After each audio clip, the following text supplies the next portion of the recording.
বন্ধুরা, সবাই নিশ্চয়ই ভালো আছো। আচ্ছা, আমরা কি পুরনো প্রথা ভুলে যাচ্ছি?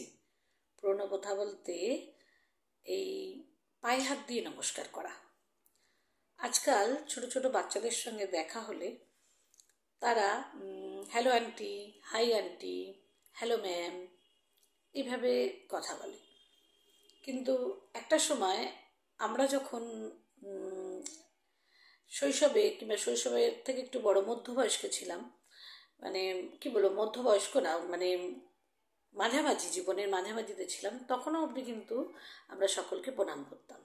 এবং এখনও আমাদের যারা বড় তাদের আমরা প্রণাম করি। দেখা হলে কেমন আছো এবং সঙ্গে সঙ্গে মাথা নিচু করে তাদের পায়ে হাত দিয়ে প্রণাম করি। কিন্তু আজকালকার জেনারেশনকে দেখছি সেই পায়ে হাত দিয়ে প্রণাম করাটা তাদের মধ্যে খুব একটা নেই। আসলে হয়তো আমাদেরই দোষ, আমরাই হয়তো শেখাতে পারিনি তাদের যে পায়ে হাত দিয়ে প্রণাম করতে হবে কারোর সঙ্গে দেখা হলে। আর ওদের সেই চেষ্টাটাও নেই, হয়তো সেকালে সেই মানসিকতাটাও নেই যে দেখা হলে প্রণাম করতে হয়।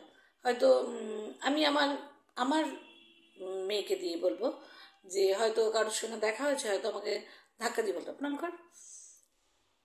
নিজের থেকে সেই ব্যাপারটা হয়তো তাদের মধ্যে এখন আর আসে না। কিন্তু কি বলুন তো, একটু পায়ে হাত দিয়ে প্রণাম করা তো, তাকে তো সে ব্যক্তিটা উল্টো দিকে যেয়ে থাকে, সে তো মাথায় হাত দিয়ে একটা আশীর্বাদ করে। এই আশীর্বাদেরও তো একটা মূল্য আছে, না হলে এই প্রথাটা এলো কেন, তাই না? একটু ভাববার ব্যাপার কিন্তু এটা, একটু ভেবে দেখো সবাই। চেষ্টা করো এই প্রথাটাকে যদি আবার ভালোভাবে ফিরিয়ে আনা যায়, তাই না? আবার দেখা হবে, চলো টাটা।